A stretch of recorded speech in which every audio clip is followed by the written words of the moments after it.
The mysterious disappearances in wilderness areas have long inspired eerie tales, leaving many people curious and filled with fear. Vast lands, deep forests, towering mountains, and national parks, with their majestic beauty, are also places that hide terrifying secrets. These disappearances are not just heartbreaking tragedies, but also raise unanswered questions, making us wonder if there are unseen forces at work that we cannot yet comprehend. Imagine you are walking in an ancient forest, the atmosphere so eerily quiet that it sends chills down your spine. The only sounds are the rustling of the wind through the treetops and the echo of your own footsteps. Then suddenly, someone from your group vanishes without a trace, even though just moments ago they were right beside you. No scream, no footprints, no clues, only an unsettling silence and an overwhelming sense of dread spreading through the air. Massive search efforts are launched, involving hundreds of people, helicopters, and search dogs, but all attempts are futile. The missing person seems to have vanished into thin air, leaving no signs behind. In these wild places, no matter how well prepared you are, there are always factors beyond human control. Sometimes even the most experienced adventurers, those filled with confidence and knowledge, are the ones who disappear without a trace. Take the strange case of Sergeant Clarence Lunsway. In 1949, a seasoned military man, he mysteriously vanished while picking berries near Fort Knox. How could someone be overlooked in such a large-scale search, and what really happened to him during that time? These stories aren't just bizarre occurrences. They are also reminders of the fragility of humans in the face of nature. Even with advancements in search technology, from GPS to drones and satellite imagery, nature continues to keep its secrets. These disappearances raise questions about what is really happening in the wild areas that humanity has yet to fully explore. Are they merely unfortunate accidents, or are there supernatural forces at play that we cannot foresee? Don't forget to hit that subscribe button to stay updated with more captivating stories. And now join me as we delve into a journey of uncovering these intriguing mysteries. The national parks and wilderness areas of the United States have long been symbols of untouched nature, preserved from human intrusion. With their majestic and unspoiled beauty, national parks like Yellowstone, Glacier Bay, and the Grand Canyon attract millions of visitors each year from around the world. However, behind this beauty lie terrifying stories of people who have vanished without a trace, prompting us to ask, are these truly paradises for tourists, or do they harbor unforeseen dangers?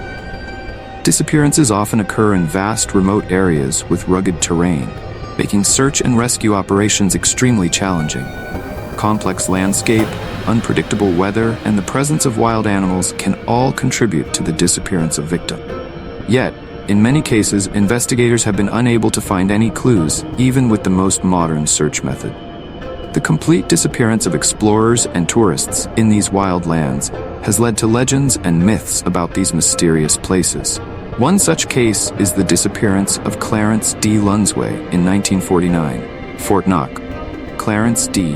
Lunsway was a seasoned soldier who had participated in many important campaigns during World War II. In 1949, he was stationed at Fort Knox, a significant U.S. military base known for housing the nation's gold reserves and serving as a training center for the U.S. Army's armored forces. With his extensive experience and strong sense of duty, Clarence was regarded as a model soldier at the base. Throughout his time at Fort Knox, Clarence strictly adhered to regulations and carried out his duties diligently. He was respected by his comrades and trusted by his family. There were no signs of personal issues or struggles in his life. However, on June 23rd, this soldier mysteriously disappeared while picking berries in a wooded area near the base. After checking the area and finding no trace of Clarence, a massive search operation was launched, involving the military and other authorities. The search for Clarence D. Lunsway lasted for weeks and covered a vast area surrounding Fort Knox and its neighboring regions. Hundreds of soldiers, search dogs, and helicopters scoured every corner of the area, but no trace of Clarence was found. Search teams meticulously combed through dense forests and rugged canyons, but no clues were uncovered. There were no footprints, no signs of an attack, and no evidence suggesting that Clarence had been involved in an accident. His disappearance seemed utterly inexplicable, leaving investigators at a dead end. Strangely, even though Clarence had gone missing, there was no indication that he had left the base in an unusual manner. Everything in his private quarters at Fort Knox remained intact, with no signs of a struggle or anything missing.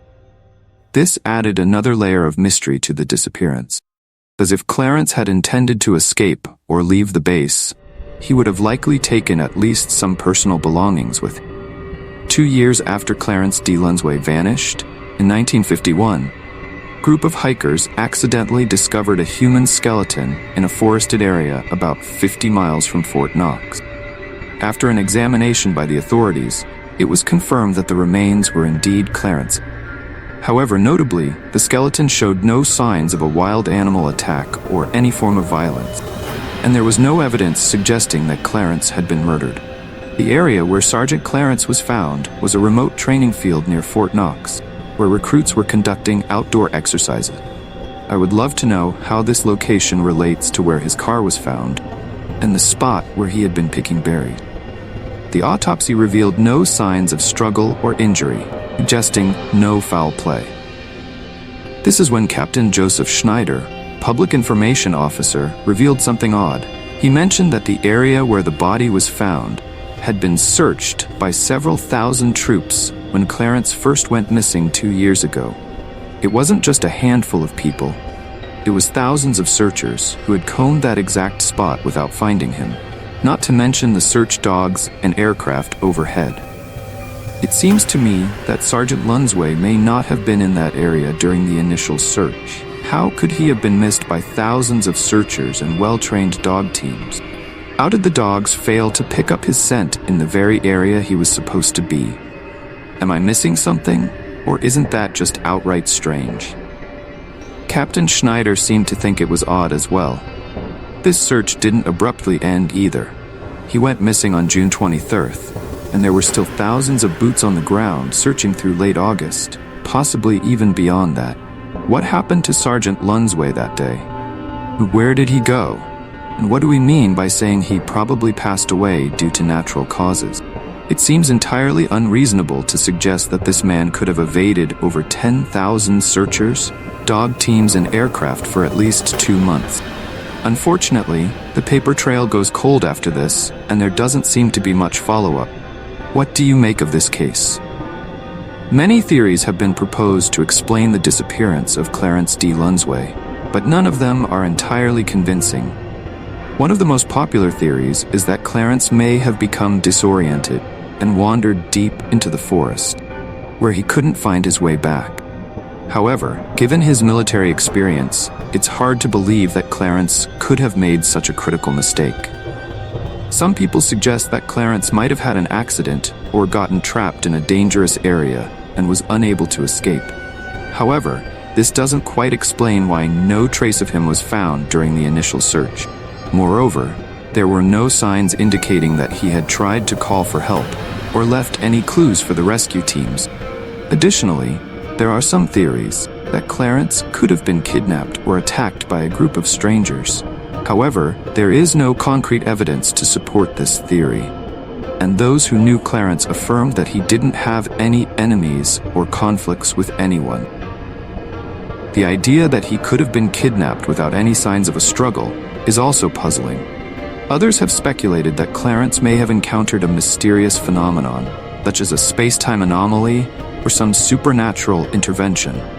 Although this theory is difficult to believe, the fact that he vanished without leaving a single trace has led some to consider possibilities that science cannot yet explain.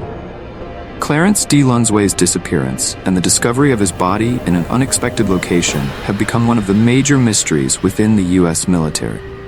Despite numerous theories, this case remains unsolved and continues to be part of a series of mysterious disappearances in wilderness areas that humans have not fully managed to control. The next part of the story will continue with the mysterious disappearance of Dylan Parker in 2014 in Idaho, another case filled with similar eerie elements. On January 12, 2014, 18-year-old Dylan Parker attended a party with friends on 2 Mile Road in the small town of Osborne, Idaho. It It's unclear how long Dylan stayed at the party, but after some time, he decided to leave and head home. Dylan's mother had agreed to pick him up once he was ready. Before calling his mother for a ride, Dylan walked to a Shell gas station about a mile away from the party. It was obviously sometime in the evening or night, but I must say that the media, or at least the existing articles, did not provide detailed information. The reports are sparse, and specific times are not mentioned. What we do know is that Dylan contacted his mother before leaving the party and asked her to meet him at a 76 gas station a mile away. Dylan's mother arrived at the gas station shortly afterward, but Dylan wasn't there and there was no sign of him. According to Dylan's family, he had been in a great mood that day and was excited to meet his friends and attend the party. As Dylan's mother drove to the gas station, she noticed that the snow around the station was untouched and undisturbed, indicating that Dylan had never made it to the location. Realizing that Dylan hadn't shown up, she drove past the house where he had been and in the opposite direction to search for her son. It's unclear how long she drove around the area, but she mentioned that she didn't come across any footprints or tire tracks, other than the ones she was creating herself. According to the accounts of his group of friends, Dylan seemed to want to walk alone into the forest to relax. They thought he simply wanted to enjoy the fresh air of nature and didn't think anything unusual about it. However, when morning came, the group realized that Dylan hadn't returned. They searched the campsite, calling out his name, but there was no sign of Dylan. At this point, everyone began to worry and reported the incident to the police. Immediately, a large-scale search operation was launched to find Dylan in the Payette National Forest area. Based on the situation, authorities deduced that Dylan had wandered away from the gas station. His mother mentioned that from the gas station, you could see the lights of Osborne, but when you looked in the opposite direction, it was nothing but darkness. He knew where he was going, as he had grown up in the area, and like any boy living in the mountains, he was familiar with the terrain. According to the media, the search for Dylan began the day after he disappeared. Although specific details were not mentioned, the search lasted 8 days until his body was found on January 21st, 2014. Now the story takes a strange turn. For some reason, Dylan had entered the forest and started climbing the mountain. It's unclear how far he had climbed. When searchers discovered Dylan's body, they noticed that his pants and shoes were missing, and the injuries on his body indicated that he had stumbled through the forest. However, what caught the attention of one observant investigator was that Dylan's socks were completely clean, and he had no injuries on his feet, no scratches or anything of the sort. The cause of Dylan's death was attributed to hypothermia, which is hard to argue against based on the existing evidence and the fact that he had been frozen. However, that's not the whole story here, and it should be obvious to anyone. How could Dylan have walked through the forest and climbed the mountain without shoes while his socks remained perfectly clean and his feet uninjured? Meanwhile, the rest of his body bore scratches, as one would expect from someone wandering aimlessly through the woods. This needs to be explained because it's hard to believe that this could have happened naturally. This suggests that Dylan wasn't walking on his own, but may have been carried by someone. Dylan's family and friends continue to hope that one day they will find answers about what happened to him. They have made numerous efforts to continue searching for new clues and have called on authorities to keep investigating. However, the disappearance of Dylan Parker remains one of Idaho's great mysteries, and what transpired on that fateful night is still an open question. Dylan Parker's disappearance is not just an isolated incident. It shares similarities with other disappearances in wilderness areas. These cases, from Clarence D. Lunsway to Dylan Parker, all have common traits. No clear traces, large-scale searches yielding no results, and the victims' vanishings remain unsolved mysteries. Now let's travel to Tasmania, an island state of Australia. This is where 66-year-old retired high school teacher Bruce Fairfax went missing. Tasmania, Australia's wild island, is known for its dense forests and rugged mountain. In 2017, the island became the focal point of a mysterious and strange disappearance, when Bruce Fairfax, an experienced adventurer, vanished without a trace in the forests of northwest Tasmania. Bruce's story is not just an ordinary disappearance, but introduces mysterious elements that left both investigators and the public puzzled. What really happened to Bruce Fairfax? Bruce was described as an adventurous, intelligent person who loved hiking and sightseeing. Bruce adored his dog Tessa, and this was likely one of the reasons he loved hiking so much, because he could do it with Tessa. Bruce, Tessa, and his wife, Louise, planned to hike on the Duck Hole Lake Trail, located in the southern part of the country, southwest of Dover. Louise was in better shape than Bruce, mainly because Bruce suffered from Parkinson's disease and required daily medication. Louise had a passion for photography and walked ahead of Bruce and Tessa to take some pictures of a nearby waterfall. The distance wasn't specified, but from what I've gathered, it didn't seem very far. And nearby there was also a picnic area where they planned to meet up again. According to Tasmania Parks, the trail is about 2.5 miles long and is an easy stroll through a forest of stringy bark trees and rainforest, suitable for all ages. From what I know, the trail isn't too physically demanding and is clearly marked, making it unlikely for someone to lose their way. Louise, who was taking pictures of the waterfall, sounded the alarm when Tessa returned to her alone without Bruce. Louise waited for a moment, but grew increasingly anxious and went to check on Bruce. But there was no sign of him. When Bruce was last seen, Louise said he was enjoying himself, eating an apple, and gave her a cheeky smile as she headed toward the waterfall. When Louise couldn't find Bruce, she quickly called the authorities, and they responded promptly with a missing persons search. Finally, everyone involved in the search was left baffled by Bruce's disappearance, perhaps with a sense of confusion over how the entire search had yielded no clues. With no leads, investigators were forced to conclude the search and classify the case as an unsolved disappearance. Bruce Fairfax's case was not just a personal story of an experienced adventurer vanishing, but also a testament to the mystery and challenges presented by Tasmania's wilderness.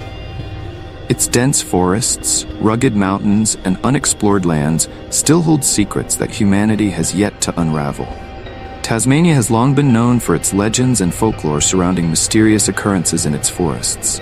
Stories of the Tasmanian tiger, mysterious figures in the woods, and strange noises echoing through the dark captivated the imaginations of many. Bruce Fairfax's disappearance only adds to the allure of these legends, leading many to believe that Tasmania may harbor secrets that science has yet to uncover. The disappearance of David Wood in 2016 in the French Alps is one of the most haunting and mysterious tales in the world of adventurers. The Alps, with their wild beauty and treacherous landscapes, are a dream destination for many nature lovers. But for David Wood, a skilled and experienced mountaineer, his journey to this land turned into a nightmare when he disappeared without leaving any trace. David, 61 at the time, was on holiday with his partner, Valerie Armstrong, in the Teene Valley region of the Alps. David was highly intelligent, worked as a computer engineer, and was the father of 2 children. On August 2, 2016, David planned a solo hike in the morning from his location in the village of Marie to a small town nearly 4 miles away. It is important to clarify that David was familiar with the area, as the couple had stayed there every summer for 6 weeks since 2010.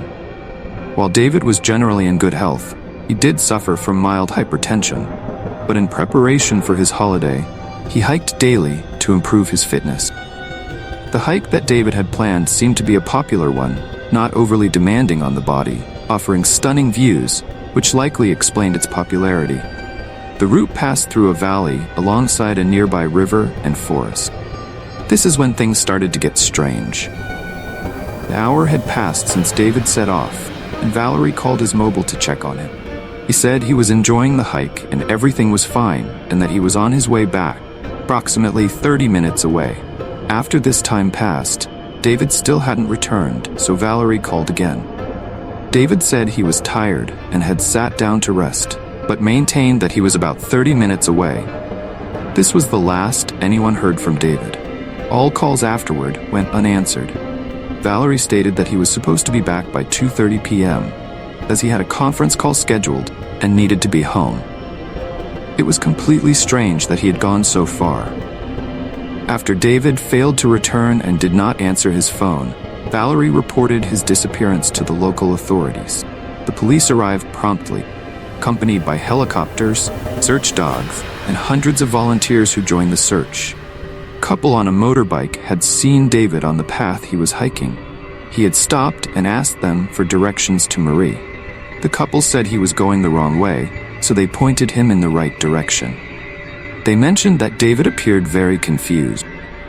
David's son, Danny, who was 32 at the time, quickly flew to the area with his brother and stated that if his father had fallen on the path or just off it, he would have been found.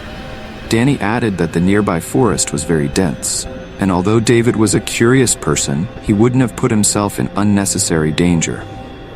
It seemed highly unlikely that he would have ventured deep into the forest, especially knowing he needed to return home soon. These areas had also been thoroughly searched. One theory proposed was that David might have fallen into the river, but authorities believed it was unlikely that the river would have carried him away, as there hadn't been any rain for over a week and the current wasn't strong enough. After about 3 weeks of searching, no trace of David was ever found. The search dogs never picked up his scent. Those on foot found no clues to indicate where he might have gone, and the helicopters didn't make any potential identifications either. David seemed to have vanished without leaving a trace. One theory suggested that because David was prone to ear infections, he might have suffered from a severe case that led to confusion and dizziness. Another theory speculated that the sun might have negatively affected him, or perhaps he had fallen and suffered a concussion. Whatever happened, it left no trace or indication of what it might have been.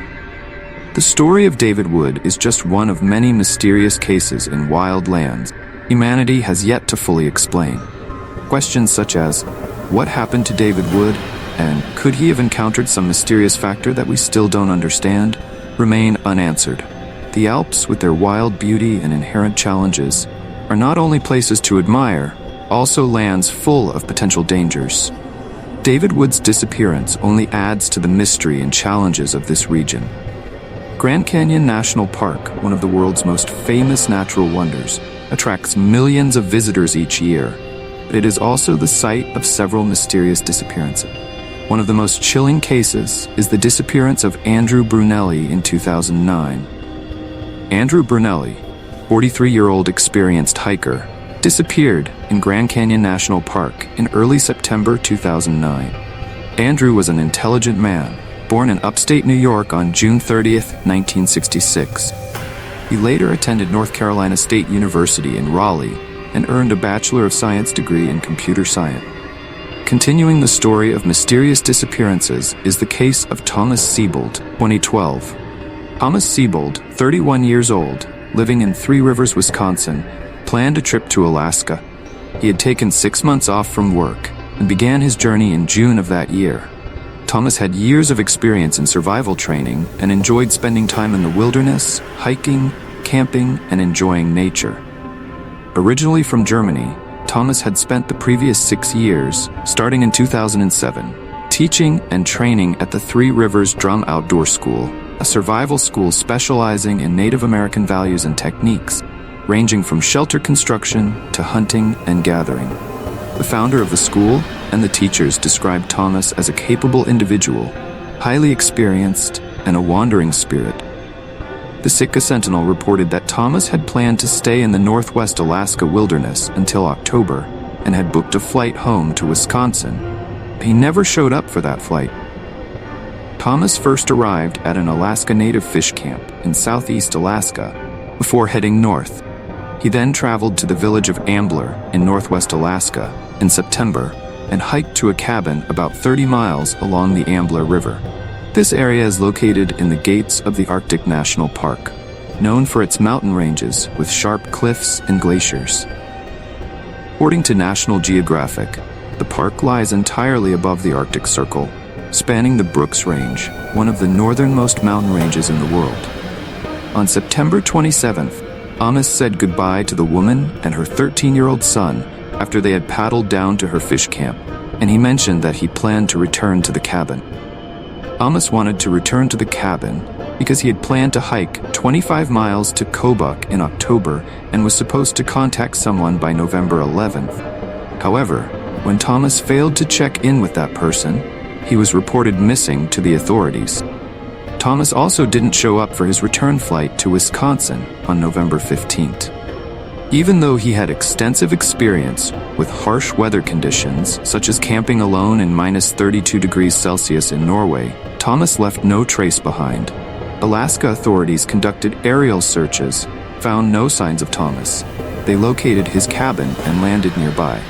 However, inside and around the cabin, there were no clues indicating that Thomas had been there for weeks. Ultimately, the search had to be called off.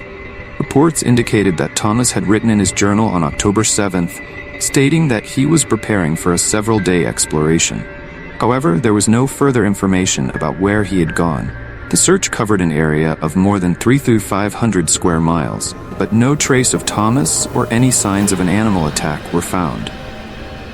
During the search, the rescue teams not only encountered eerie phenomena, but also faced inexplicable incidents. Electronic devices such as GPS units, communication radios, and even cameras malfunctioned as they ventured deeper into the park. These devices operated erratically, batteries suddenly drained, or data mysteriously disappeared. Some members of the search team even reported seeing strange lights flickering in the night sky, yet no camera was able to capture this phenomenon. These incidents not only added to the mystery, but also instilled fear in many of the search participants.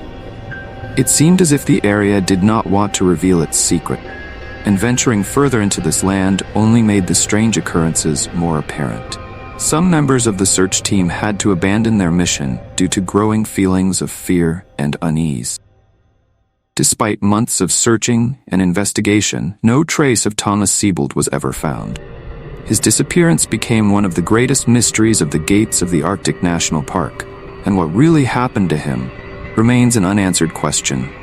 Thomas's family and friends continue to hope that one day they will find answers about his fate, but his case has become a haunting, unforgettable story, one of those mysterious disappearances that no one can explain.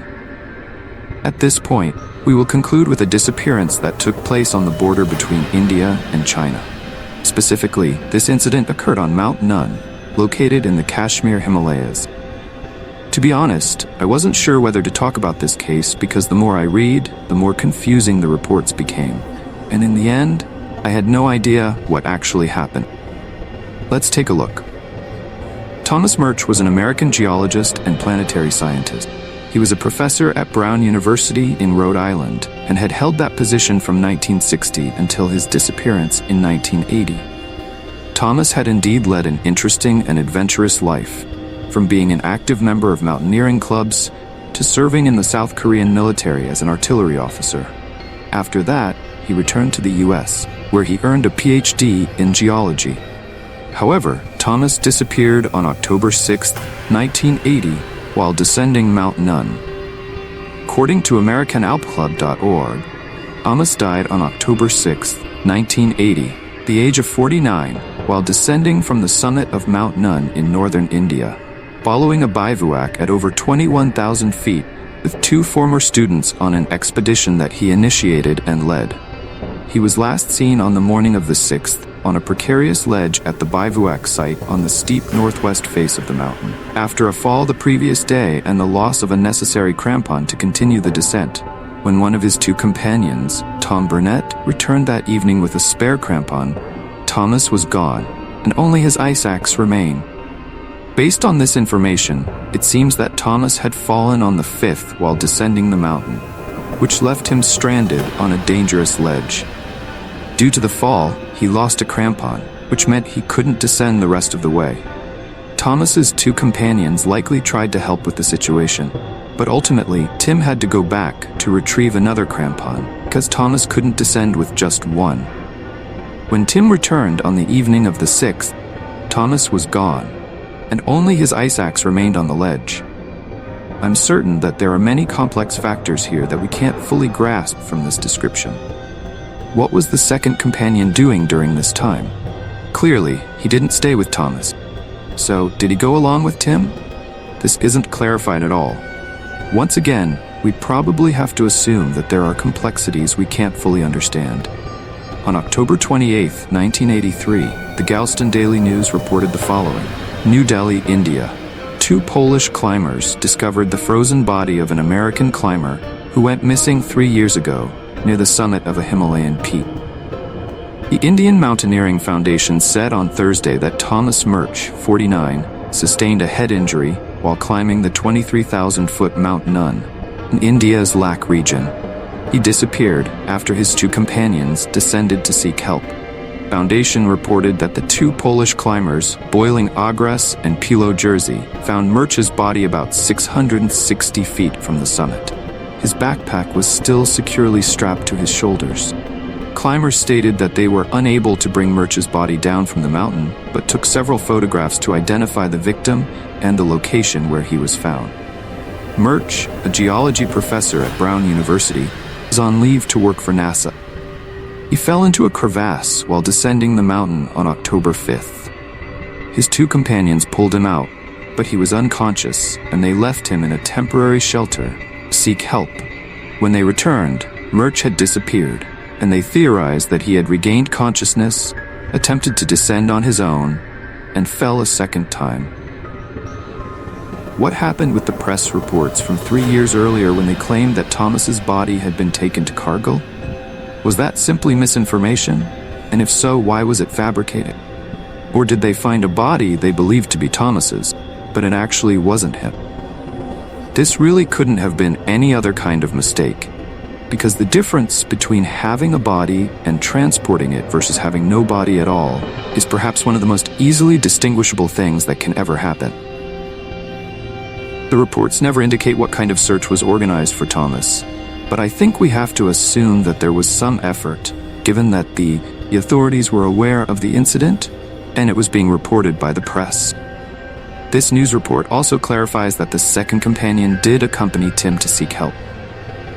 Since Tim returned with a spare crampon that evening, it can be inferred that the second companion had gone to seek help from local residents and authorities. When Tim came back, Thomas was no longer there, and only his ice axe remained. So, where did he go? Once again, I think we have to assume that there was some sort of search effort, possibly focused on the area beneath the ledge where he had been. The question arises, was he actually found then and taken back to Kargil, or had he been missing for 3 years until his frozen body was discovered by the 2 Polish climbers?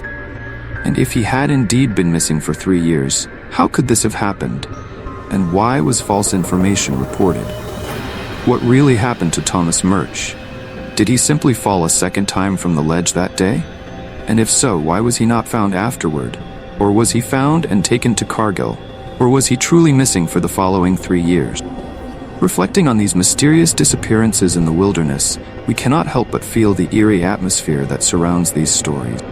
From the disappearance of Clarence D. Lunsway at Fort Knox to Bruce Fairfax in Tasmania, Dylan Parker in Idaho, David Wood in the Alps, Andrew Brunelli in the Grand Canyon, and Thomas Siebold in Alaska, they all share one common element, a complete vanishing without a trace, with supernatural and mysterious factors surrounding each case.